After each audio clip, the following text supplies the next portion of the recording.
Hey, what's up, everybody? My name is Craig Stevenson, and I am an Associate Mission Director here with the BBFI Mission Office in Springfield, Missouri. And we want to welcome you back to another episode of the 938 podcast. We're excited today. We have the Solomons with us, Intern Missionaries to Chile, South America, and we're going to interview them, talk about the Intern Missionary Program, see kind of how they all got to where they're at now, going out as missionaries. And so we're excited to have you join us for this conversation. If you haven't clicked subscribe yet, I want to encourage you to do that, either on Apple Podcasts, Spotify, or on our YouTube channel. And we would greatly appreciate that. That'll also help you stay up to date on all of the future episodes of the 938 podcast, coming to you straight from the BBFI Mission Office in Springfield. So, all right, the Solomons, we are glad to have you. So I'm just going to let you guys go ahead and do introductions. Tell us a little bit about yourself, and then we'll just kind of go from there. Sounds good. Go for it. My name is Jon, and I'm a missionary kid. Grew up in Colombia, South America. I love missionary kids. I want you to know. I do, As too. a former missionary kid, I love missionary kids. Yeah. That's awesome. We're a pretty cool bunch. Yes, we are. We're a unique crew. So, yes, we are. And so I grew up in Colombia and came back to the States for college at BBC. And shortly after going to Cherry Street, I met Olivia. So Nice. Okay, so Olivia, that's a typical guy's explanation of how the process went, right? So tell us a little bit about yourself, and then give us some more details on that. Okay.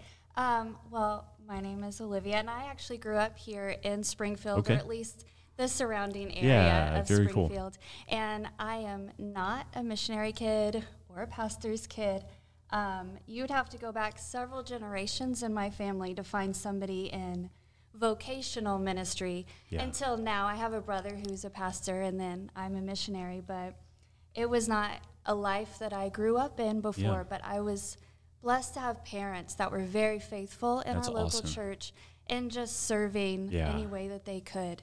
So Jon and I did meet in college. We met at Cherry Street in the college class. We actually were not friends. He was a weird guy that said hi to me one time, and I just kind of side-eyed him. And but I was dating somebody else at the time, and he had a girl that he was hung up on, and we had a mutual friend. Okay, gotta love mutual friends, right? Yes. Yes. And yes. She, and rightfully so, did not like who I was dating. And she thought he needed to get over this other girl that he was hung up on. And so she just kind of talked to us. She told him that I needed a quote-unquote good Christian friend, to help me. And so she actually set up, it was kind of a blind date. Okay. For us, she told me that it was going to be a big group going to a coffee house. And then it ended up not being that? No. It was just me and my brother. Nice. And so I show up and I'm like, oh man, it's just Jon and his little brother. What? Nice. But it didn't last long. We agreed we could be just friends. Yeah. We knew what this was. We knew it was a setup. And we were like, we'll be just friends. Yeah, we'll be friends. That didn't last very long. Nice. You know what? That's awesome. I love to hear stories of how people get together, in college or whatever that looks like, because it's always interesting to me to see where people start and how they get to where they're at now. And that's really cool. I mean, your parents were missionaries. Your parents were faithful in church serving. And it's great to see how God worked it out to bring you guys together and now get you to the point that you're ready to go back to Chile, South America. And that's really great and excited. I want to explore a little bit about all of that. And so, but talk to me. So both of you guys were at BBC, is that right? Or you were at least? I was at BBC. Okay. She started at MSU. I started at Missouri State University, So I did not plan on being a missionary. Okay. It was something that I thought I'm too shy and I'm too introverted for that kind of thing. And I also really, and a big reason was I thought in my past and as part of my testimony, I had done too many bad things. I was too damaged. Sure. God could not possibly use somebody like me. Yeah. And, of course, now I recognize that for the lie that it was. Of course, he uses broken and damaged people all the time. Yeah. But at the time, I definitely did not think that I could be a missionary. Yeah. And so it was shortly after we started dating, I'd actually had a conversation with his parents, who are veteran missionaries in Chile. And they told me about a outreach program that they were doing. They were teaching the Chilean people English using the Gospel of Mark as their curriculum. Yeah. And I was an English education major at MSU. Oh, wow. And so my heart was immediately pricked. And I'm like, nice. What? And that was the first time that I thought, whoa, I could do that. Yeah. And then I almost immediately tamped that down. Like, no, you can't. No, you can't. No, you can't. But God continued to work in my heart, and I prayed about it, and then we finally had the conversation where it was, I know I'm called to Chile. I really hope you are too. Yeah. Well, I get the text message one night saying, we need to talk. Okay. I'm like, oh boy. That's typically not a good text message to not get. Usually, but in this case, maybe not as bad. It was great. So tell us about the process of that. We meet up and we start talking. Like, here, she says, this is what God's been doing in my life. Yeah. And I feel called to be a missionary. Yeah. To Chile. And I was able to say, oh, good. Where your parents are. Yes. Yeah. But I'd known I'd been called to be a missionary for a long time. Yeah. I just didn't know where. Yeah. And I'd been searching for a field, and missionaries would come through either BBC or our church at Cherry Street, and I'd meet with them, and I'd talk with them, and I'd say, God, is this it? Is this where you want me to go? Yeah. But he had been working in my heart and saying, I want you to go to Chile. And so when she said that, I was able to say, me too. Me too. That worked out really well. Very cool. And that is so awesome to hear that. And so now you guys get together, you call to Chile, you're in ministry going to Cherry Street, right? Yes.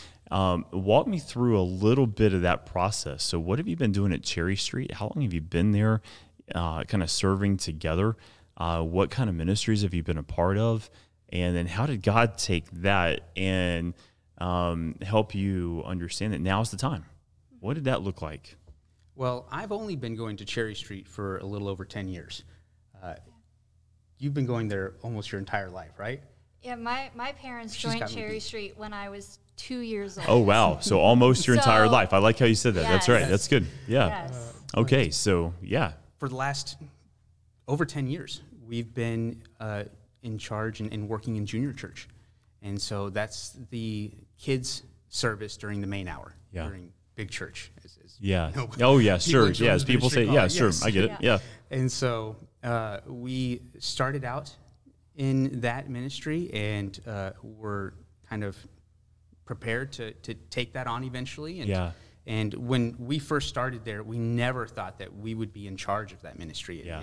But God prepared us along the way, and step by step, he led us in that direction. And it was amazing, and it was great. Yeah, that's awesome. I also got to be a deacon for a time in Cherry Street, and I learned so much during that process. And I also helped teach some of the adult Sunday school classes from time to time. And so you guys have been involved in a lot of different aspects of ministry. Now, but you guys you weren't full-time at Cherry Street. You weren't on staff, right? No. So walk me through what you guys have done vocationally over the last, say, 10 years or so. I've been working at a car dealership here in town, Youngblood Auto. Yeah. And I started out as a salesperson, and then they promoted me up into management. Yeah. And we've been using that opportunity that God has given us to minister to the people there and to just minister to anyone that comes across my path, and also to use that to help pay off our student loans and things like that in preparation to go to the Man, that is so great. Here's one aspect that I love about your story is you started out as a salesman, made it into management at Youngblood Nissan here in town, and we got to visit over there the other day for a few minutes. But in management positions, just coming out of ministry myself and being in ministry as long as I have, sometimes people get to a stage of life, maybe their position, and there's certain ministries that they wouldn't gravitate towards to volunteer in. So to see you guys in that type of position at Youngblood and management, but still have a heart to be served wherever God wants to use you. And running junior church, I think that is awesome. I think that's incredible, that God can use anybody from any part of your vocational life. That has no bearing on how God can use you in ministry. And then you guys were willing to step into that role and take it and run with it and lead it. So I love that aspect of it. And I think that speaks to a lot of people that might be viewing this today, saying, hey, God, here's what I'm doing. How can you use me in ministry? Thinking a lot of times maybe even that it needs to be tied to something that I do vocationally, but that's not always the case. And so in this situation, it was junior church, and it's caring for these children that come in and their families, and ministering to them and preaching the gospel to them. And I absolutely love that about your story. And so thank you for sharing that with us. If you're just tuning in today, we've got the Solomons, Intern Missionaries to Chile, with us today. Excited to have them on board here with us at the 938, if I can say it right, the 938 podcast. And so we're excited to have them and just going through a little bit of their story, talking about their background and in school, how they met, and their jobs that he's had at Youngblood Nissan, and how that's translated in what they do in ministry and things like that. And so now walk me through the relationship with your parents, right? So the Intern Missionary Program is around, right, to give people a chance to do their internship on the mission field with a career missionary, right? Absolutely. So to be a career missionary, you have to have a 1-year internship. Some people have thought that it's 2 or 3 years, but it's actually a 1-year internship. And you can do that stateside in a church, or you can do that through the Intern Missionary Program. And so you guys are going to go back to Chile, or go to Chile, and do this program back in Chile for 1 year, and then come up for career approval after that. So what does it mean to you to go back and work with your parents in ministry in this type of arena in the Intern Missionary Program? Well, they've been veteran missionaries for many, many years. And so it's exciting to be able to learn from them and from the national leaders there in Chile how to minister to the Chilean people. Yeah. And it's going to be very practical, learning how the culture is and being able to learn the language while we're there on the field. Yeah. And so we're very excited to have this opportunity. Yeah, that's really cool. I remember, so I was in the short-term missionary program back before it was team and before it was the Intern Missionary Program. Back in the early 2000s, it was the short-term program. And I remember going back and getting to work with my parents, and just the relationship between me and my parents, and getting to be in ministry together and serve together alongside each other is just a really cool dynamic. So speak to that a little bit. Yeah, it's cool to go back and experience this in Chile, but how cool is it knowing that you're getting to go back and work with your parents? It's exciting. Cool. Because I got to work with them a little bit in Colombia in like the Sunday school or something like that. Yeah, sure. While my mom was teaching the kids, I'd help her with the flannel graph and things like that. And so that was fun. But this is going to be a completely different aspect. Yeah, sure. And so we're excited. We get along with my parents really well. Yeah. We always have a lot of fun when they're back here in the States, and we get to meet up with my brothers, and there's lots of hoopla and shenanigans, and it's great. Sure. Well, at the September meeting there in Kansas City at Antioch, we had a chance to sit down with your parents and your pastor, Pastor Jennings, and had a great visit, with them, and hearing their heart for you and their excitement for having you guys come down there and be a part of the ministry with them. And so I'm excited for you. I'm excited for the ministry. So what are some of the things that they have going on right now in Chile that you guys will be a part of? Obviously, you've been a part of a lot of different aspects of ministry here stateside, and then in the intern program. The idea is to be involved in all aspects of ministry on the field, but just speak to some of the specifics of that as well. Like, do they still do the English? Will you be involved with that? What other ministries are going on, and what does that look like? So, an outreach using English education is something that's still used there, especially in Santiago. There's a lot of foreign business, and it's also a university town. It's the capital city there. And so there is a lot of interest in learning English language for vocation and for education. That's cool. And so that is a good outreach. They have children's outreaches. They have sent missionaries from their church in Chile that are sent out that we will be able to help and work with. They have a Bible Institute there that his father really helps run. Yeah, and that's cool. They really have a lot of ministries that we will be able to get our hands in at least a little bit and train, and then be able to take that and use it for our own church plant once we come back for career.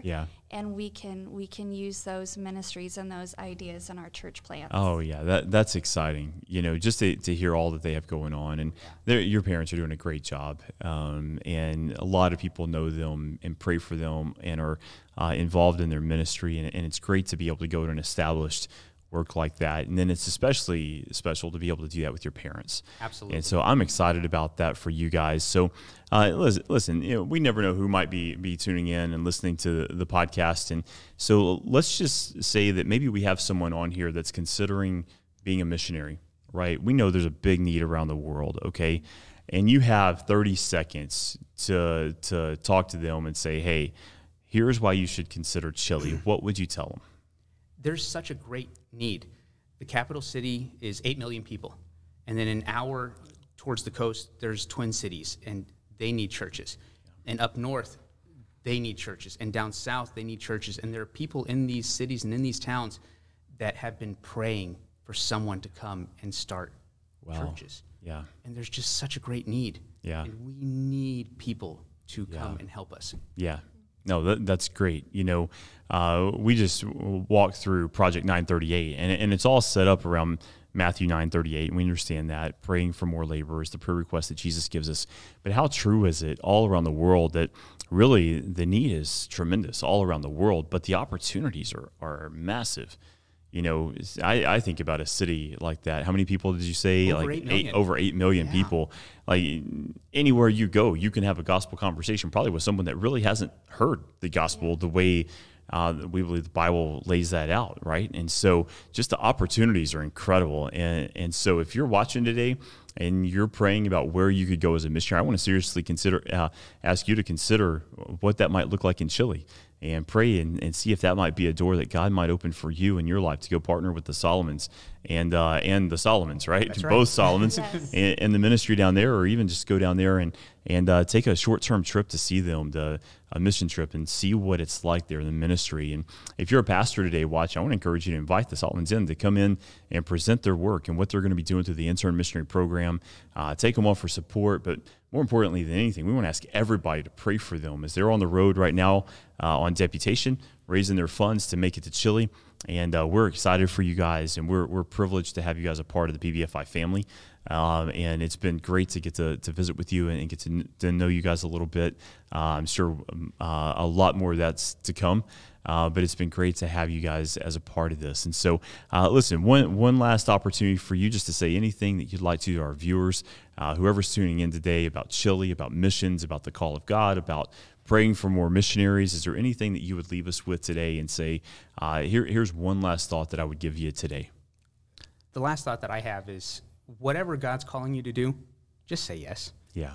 You're not going to be happy or full of joy doing anything else besides what God has called you to do, no matter what that looks like, no matter where that is. Yeah. Just say yes. Yeah, and that could be serving in junior church. Yes. That could be serving in a Sunday school class or a small group, or singing on stage, or whatever it is. Being a missionary, you know, we need more church planters around the U.S. Yes. Maybe God's calling you to plant a church here in the States. You know, I want to encourage you to pray through that, because we need more churches here in America, just like we do need them abroad. And so, but listen, if you have questions, you want more information about what it looks like to be a missionary, if you're interested in the Intern Missionary Program, I want to encourage you to go to our website, bbfimissions.com, and check that out. And when you go on there, there's forms that you can fill out. All that information comes back to me and my assistant, and then we get in contact with you and kind of walk you through that process, answer any questions you have.